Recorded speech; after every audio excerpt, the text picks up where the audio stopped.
live from the Second City Theater in Hollywood. It's After Dark with Julian Clark. Brought to you by Spreaker, Adora from the Golden Road Brewing, with special guests from Revenge of the Nerds, Curtis Armstrong. Woo! With music from the infamous Maureen and the Mercury 5. My name's Cash, I'm monologue, and your host needs no introduction, so I'll go home. Now you know what, I'll do it. Ladies and gentlemen, give it up for your host, Julian Clark!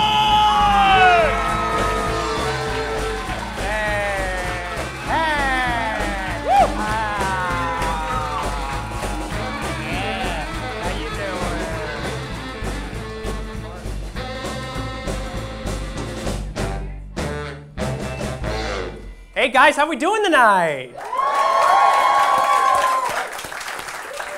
Welcome to After Dark. I am your host, Julian Clark. Another round of applause to Cash.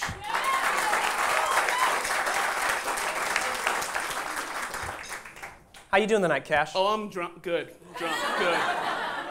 I am well.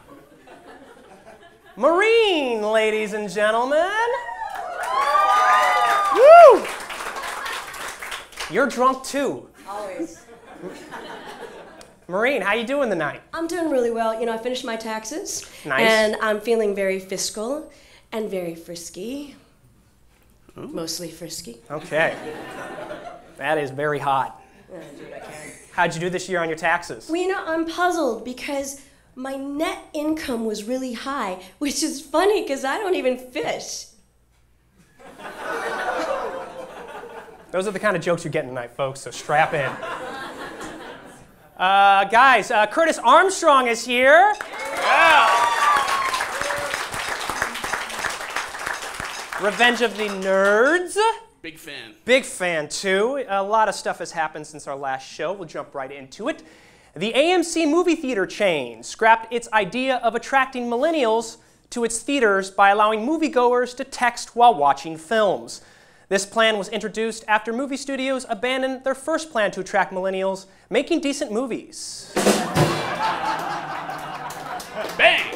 Oh! Porn site, xhamster.com,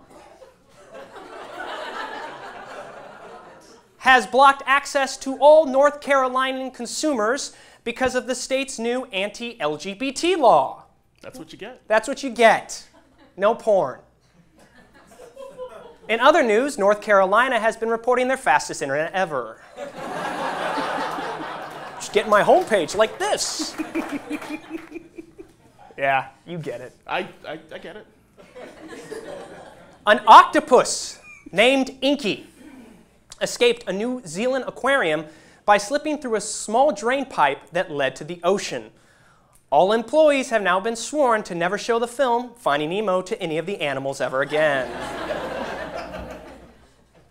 Kobe Bryant has retired from the NBA after 20 seasons.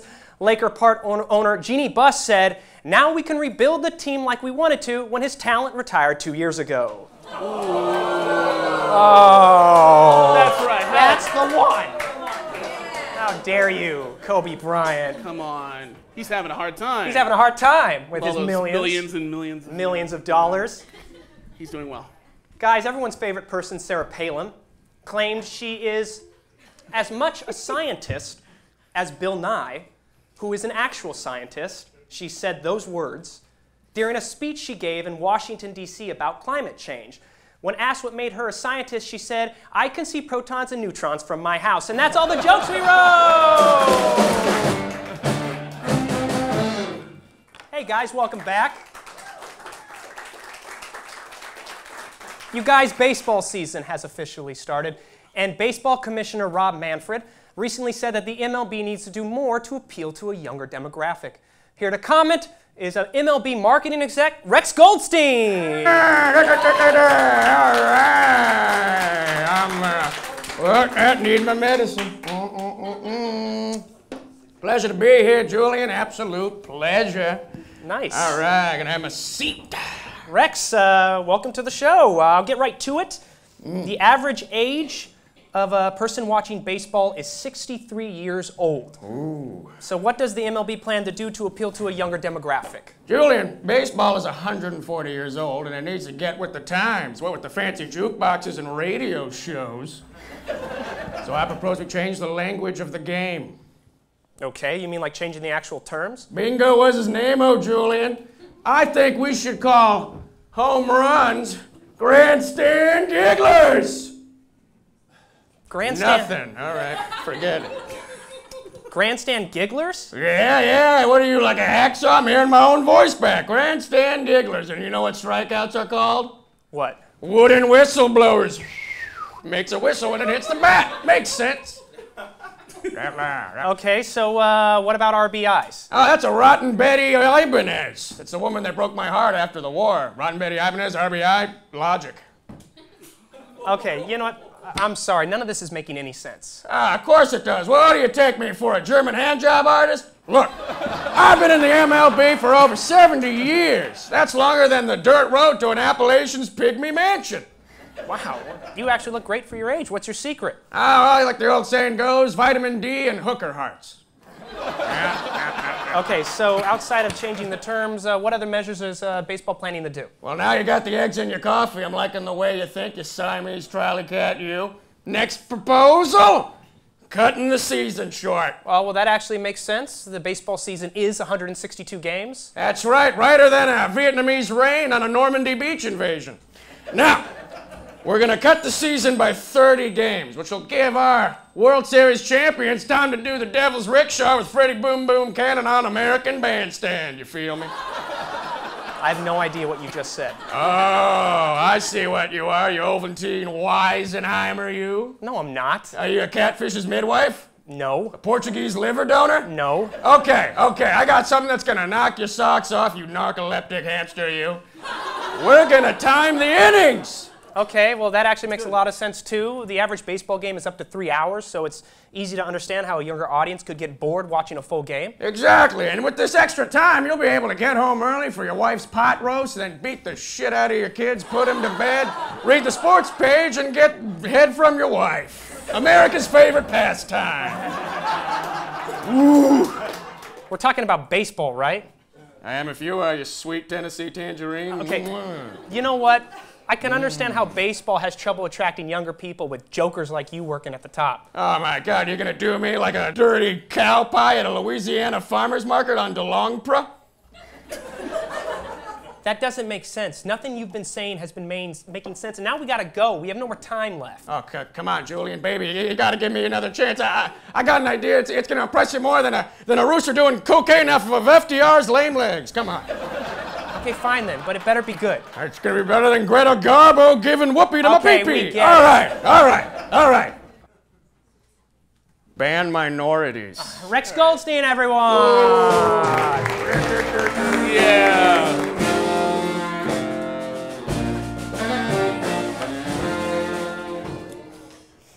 Time-traveling baseball music people. Cash. Sad baseball music. I like Sad that baseball music. That was It was good. really good. I really like that. Cash. Yo! Tax season is over. How'd you do this year? I did really, really good, guys. I bought a house. I started a business. I got a hell of a return. Nice. Really? No, I got fired, and TurboTax told me to go fuck myself. My tax guy told me I owe over $1,000 this year. Oh, you have a tax guy? Yeah, it's my dad. There it is.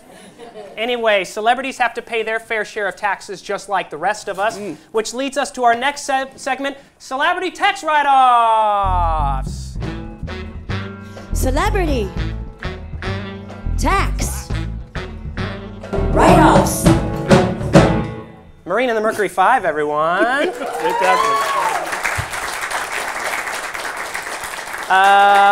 Let's start off. All right. First up is Donald Trump, America's butthole, as he's commonly known, who visited members of the Aryan Brotherhood in prison and wrote off the expenses as a policy advisement meeting. Yeah, that's right. That guy has to go. It's horrible. Angelina Jolie saves money on taxes every year by claiming 56 dependents. Oh. Because she's got one for every kid, you see.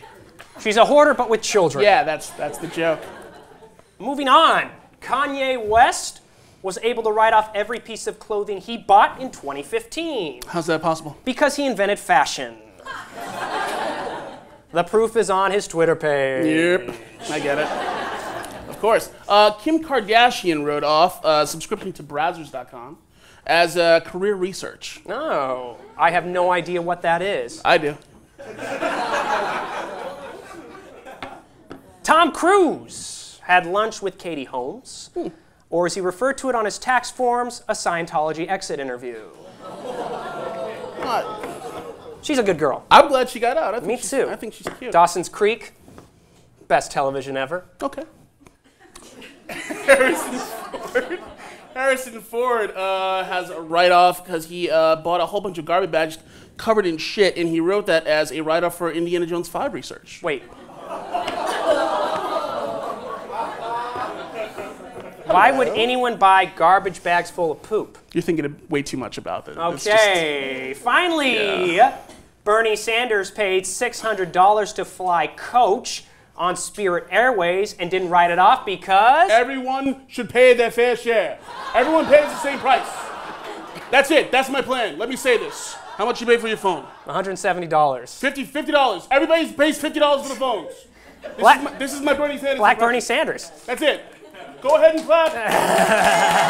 It's over now. That's the end of it.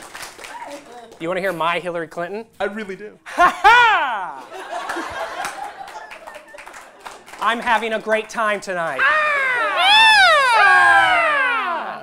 Celebrity tax write-offs. That was that. Celebrity tax write-offs. Cash. Yeah. Did you see Batman versus Superman? Oh, the fight outside Man's Chinese theater? Yeah, I saw that in Green Lantern. He walked up and put Spider-Man in a headlock, and Alf came by, he hit some dude with a chair. I was like, what? No, I'm talking about the movie Batman versus Superman. Oh, no.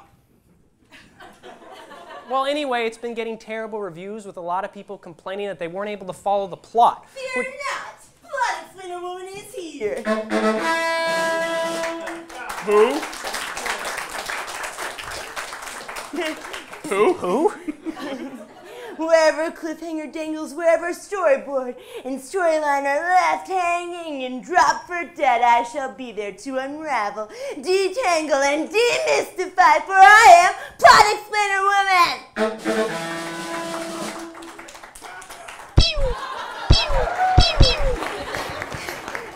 Plot Explainer Woman. It's my name, P-E-P! Yeah. I was helping you out. That's good. Please take a seat. Okay, the host, Julian.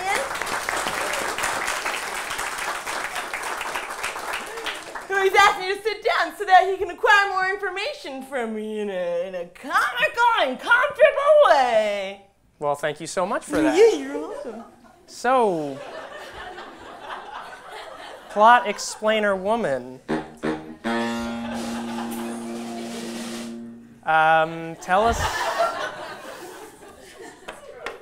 Tell us about your powers. How'd you get them? Oh, well, I was bit by a radioactive high school English teacher. Oh my God, so how do your powers work? Okay, pause. See, Julian has chosen not to ask follow-up questions, which is probably good for me, because that's one plot even I can't explain. Okay. How'd you get radioactive? Why'd you bite me? Play! So how do your powers work? Oh, well, I can take even the most convoluted storylines and explain them in a way that an online talk show host can understand. Hey, I get things. He doesn't. I don't get things. So why don't you demonstrate your powers to the audience? All right, well, ask me about a confusing plot. Oh, I got one. Back to the Future 3. When they're trying to get more gas, why don't they just Use go the second DeLorean. Yeah. Well, because Doc has sealed the DeLorean so deep in a cave that it would require dynamite to get out, and he can't risk damaging it because then Marty would disappear. Okay. That's pretty. I never thought of that. I never thought of that either. Good. Okay, so how about Independence Day? How can an Apple laptop interact with alien technology? Well, because human Earth technology was reverse engineered from that crash ship that landed at Area 51. Oh. That's pretty good. Oh, that's pretty good. How come E.T. didn't fly after his own ship? Because E.T. can levitate objects, but not himself. Okay. I got one. How did Edward Scissorhands get the ice blocks? Oh, well, Edward lived above a laboratory, or a laboratory, depending on what part of the country you live in, or your education level. And so they had a machine to make it below him. Okay, what about Citizen Kane? When Charles Foster Kane, he says Rosebud. Who's he talking to? He's saying it to Raymond, who's in the room, but off screen. Pretty good. Okay, I got one. Yeah. How did BB-8 find Rey? The Force? How did Maz find Anakin's lightsaber? The Force! Okay, how did Finn find BB-8 on Jakku? The Force! How did Poe Dameron survive the TIE fighter crash? Advanced Imperial technology. Okay, explain the ending to Inception. Christopher Nolan couldn't even explain the ending to Inception.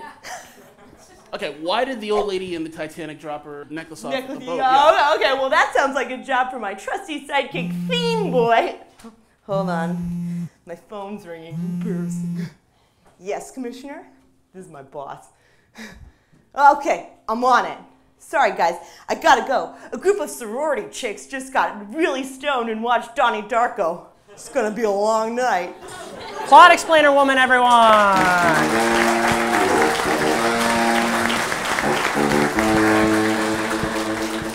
I just realized that racist baseball guy left his booze out here. I know.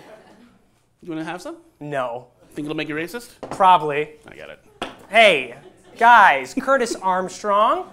Yeah. Yes. Revenge of the Nerds. Revenge of the Nerds. So many other projects. I mean, the guy works. He's also a talented, very talented man. A personal, I think, comedy icon of mine, of many people. Yeah. He's an American Dad. He does tons of stuff. And we have a clip. I was at 0 when you took my grace. Hiding from angels, not a cent to my name, but I found my calling. And I pulled myself up by my bootstraps and started a business. And you know, my story has only just begun. What story is that? You're preying like a vulture on human tragedy. Oh, Astiel. What century are you in? Religion is dead. The novel, deader. You think I'm ashamed for dealing in fleeting visual sensation? In gift-length glimpses of horror, waste, and degradation? No! I just caught up with the times.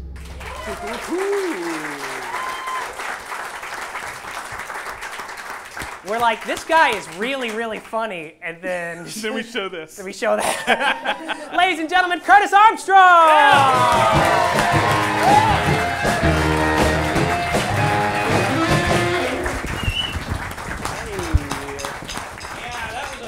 To start with, boy, I don't know how I'm gonna top that. With this interview... Oh, sorry. No I'm worries. squealing. It's all right. The mics, they eat people. Hi, everyone. How you doing? Hi. Curtis, welcome to the show. Thank you. Thank you. It's nice to be here. Well, it's nice I've to never have you. never been on this side of it. Nice, meaning... The stage. The stage. Side. Because No, I've been on stage. You've been on stage. Not here. Nice. Oh, here at Second City. Right, yeah, here at Second City. Well, welcome. Yeah, Thank well, you so much you. for Thank coming you. on. Thank Now, how was your day? You do anything exciting? No, I start off with the most important questions. I'm glad you did. Let me just think. It was not really very interesting. I was really thinking about, this was what I was shooting for today. Nice. Everything else was just hanging out and, being cool. boring. Yeah. I had tacos. You had tacos? I had tacos. I didn't have tacos. I had a bowl of soup. Oh, that's good. What kind of soup? It was pea soup. Was all I had. It's a good soup to have. It was all right. It was all right. It wasn't great. It was good. So what's it like being famous? Well, The piece of you want. What's it like being famous? I mean, you're as royalty as they come. Of course, Revenge of the Nerds. Yeah, I don't think that. Thank you. Among other things, you're a busy guy. Yes, I've been very lucky in that I keep working. I mean, I'm still doing things, so that's good. And those things back in the '80s, those movies like Better Off Dead and Risky Business and Nerds and all those have managed. They survive. Yeah. You know, and I'm still. They basically, I think of it this way: those movies, those 3 movies, the ones that I just mentioned, and Moonlighting, the TV show. Yeah. Those 4 jobs between 1983 and 1989 were the basis of everything that I have done ever. I mean, basically, they started my career. It had gone. I'd been working before that. Yeah. But those 4 jobs, I owe everything to. That's pretty amazing. Yeah. Let's start with the beginning. So you started off as an actor of the stage. I did. I did. I started off in the '70s working in the theater in Detroit and then in New York. And I did all of that. That was my goal. That was my dream. I wanted to be a stage actor. I didn't want to do TV. I didn't want to do... is this for me? Yeah, that's for you to drink. As long as you hold the logo out. Because Golden Road. Give us money. No, that's okay. What's this? Racist punch. Okay. I'll stick with this. Yeah, please do. But what is it, though? I mean, really? I think it's white wine. Oh, yeah. No. That or watered down bourbon. It's a poor choice of drink regardless. There you go. See, there it is. Yeah. What do you think? It's not white wine. Okay. I think it's. I don't know. I think it's bourbon. Nice. Well, there you go. And it's just sitting there. Yeah. God. So anyway, yeah, I started out in the theater, and that's what I wanted to do. That was my dream. Of course. That was what I set out to do. And then I started doing movies, and everything became that. Yeah. You know, I was still doing plays, but gradually more and more I wound up doing the other stuff. And the first thing was, of course, Risky Business, correct? And how did that happen? Just an audition. I mean, I was in New York. I'd done a play off Broadway, which had gotten some attention, and so people started reading me for movies and things. And I read for Risky Business, and, you know, I mean, Tom Cruise was... Tom Cruise? Yeah, I didn't know You didn't know anything. who he was? Not at all. I mean, now people are the same way. Yeah, I know. Actually, I know him about as well now as I did then. Oh, crazy. Which was not much. So we did that movie, and then everything, you know, sort of happened after that. The Nerds director was a fan of Risky Business. You know, Savage Steve Holland, who did Better Off Dead and One Crazy Summer, he was a fan of Risky Business. So I wound up getting all these jobs because of a movie that I was in. Which is amazing. It's like you establish like one piece of work, and from there everything kind of takes off. Yeah, yeah. And so how have you been able to do it since then? Because you've been on, like, I know Cash and I were talking beforehand, American Dad, which is incredible, and then Closer, which you were great. American Dad is good. Yeah, it's great. American Dad's good. I've been, you know, on that for... I'm a huge fan. What? I said there's no denying this. I'm a huge fan. Yeah, I don't know. It's good. I mean, that was another one. I'm playing a character on American Dad called Snot. And it was because Seth MacFarlane, when he was really little, was a fan of Risky Business. So, I mean, sorry, Revenge of the Nerds. So he created a character named Snot. And I think at this point, I've done it as far as characters with mucus names. I don't think I don't know who could come up with something else. No one's approached you with a script like, I really want you to play this guy named Runny Nose. Can you play it for me? I could do Phlegm. Phlegm would work. You had a character named Phlegm. I could do that. Well, I got a script for you. Let's take it out. Oh, that's great.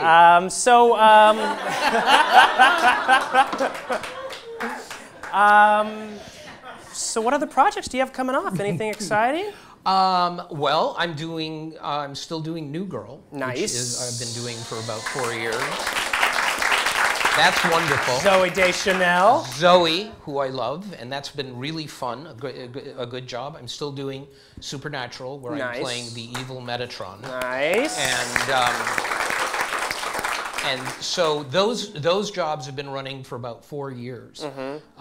In fact, weird thing, I had 2 auditions Nice. one day. What are those like? Well, I don't usually, I mean, I never, I think in my whole career, maybe one other time, I had 2 auditions in a day. Oh, crazy. And I had 2 auditions in one day. One was for New Girl, and one was for Supernatural. Oh, wow. And you And- just like, you walked in there and you're like, I'm Curtis Armstrong. You break into the Here's door. the problem, is that if I knew what it was I had done, that would be awesome. But I don't. It just happened that way. It's that aura when you walk in the room. No, it's not that. It's something else. It can't be aura. Come on, aura. So anyway, but though I'm doing those, doing American Dad, and I'm. This sounds like. There's no way to say this that doesn't make me sound like an asshole, but I'm writing a book. What an asshole. I know. I'm writing a book, a memoir called A Nerd's Progress. Ooh. And it tells the whole story of the boy nerd becoming the man nerd. What caused you to put this book together? What was like did you come across anything like? Oh my God, I've got this, I mean, it's astounding. I have this trunk that I've carried around with me for like, well, forever. And it's been in the basement everywhere I've lived. And I went into it and I found all this stuff which I'd forgotten I had.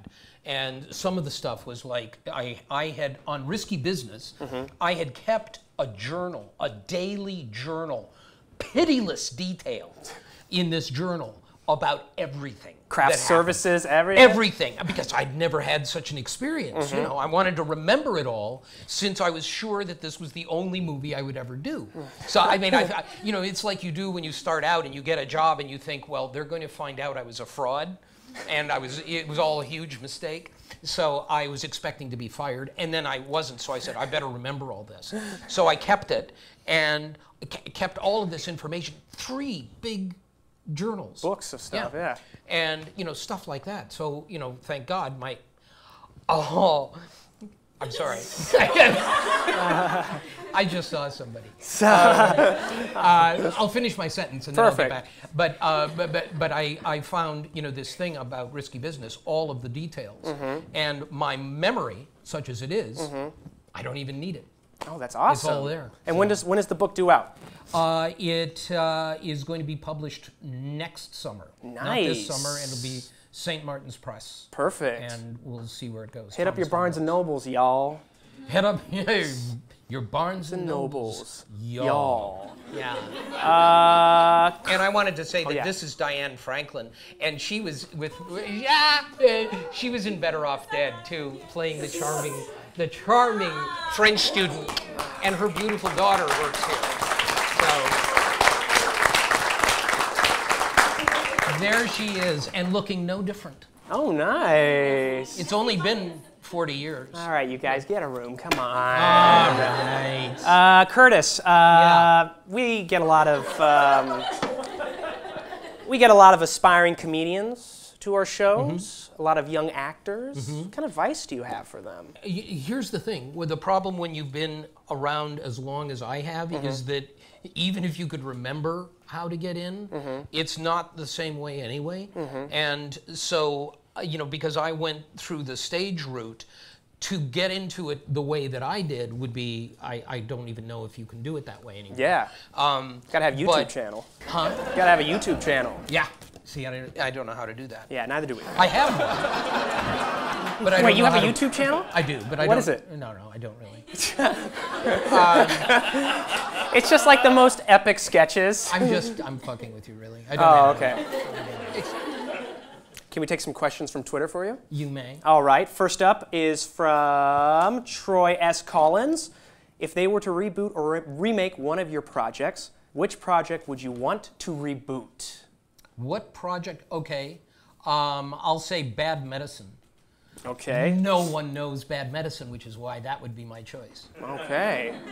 It wasn't very good. It wasn't? Yeah, it was my first Steve Guttenberg movie. Oh, nice. Of 2. 2? Yeah. And the first one was just like... Yeah. Yeah? Yeah, the second one was worse. It wasn't his fault. No, of course not. It just was a coincidence. It was just 2 bad movies with Steve Guttenberg. Yeah. Real Dirty Mind. Real Dirty Mind? Yes. That's a legitimate Twitter handle from someone. All right, let's see what he has. Or Wants she. you to look at a camera and shout, "We've got Bush." Now, hang on a second. I already did that. I did that backstage. Oh, you did that on our for him. Periscope. I did it on Periscope. Should I have to do it now, too? Yeah, to our YouTube audience. Oh, okay. All right, where's the camera? It's right there. And I have to say? Yeah. Okay. We've got Bush.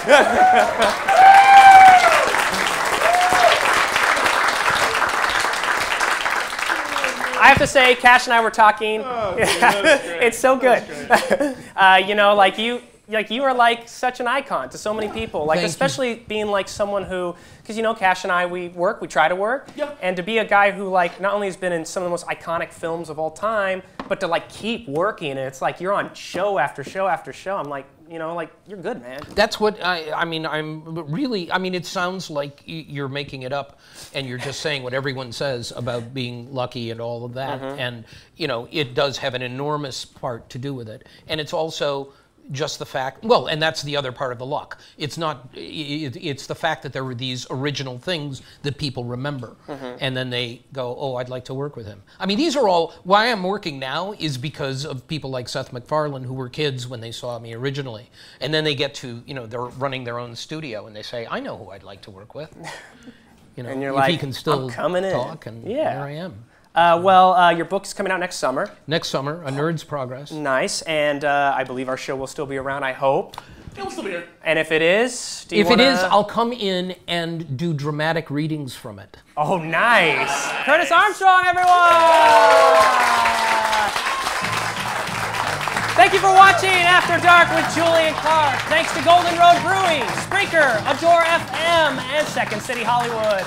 You can find us on YouTube, youtube.com/AfterDarkComedy, Facebook.com. You guys can totally keep clapping too if you want. Facebook.com/AfterDarkClark, Twitter @AfterDarkClark, Instagram @AfterDark_Clark. One more time for Curtis Armstrong!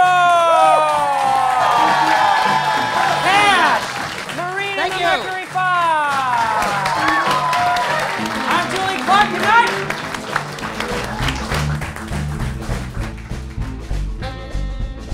I don't remember when I dreamed you were the one. I don't remember our goodbyes.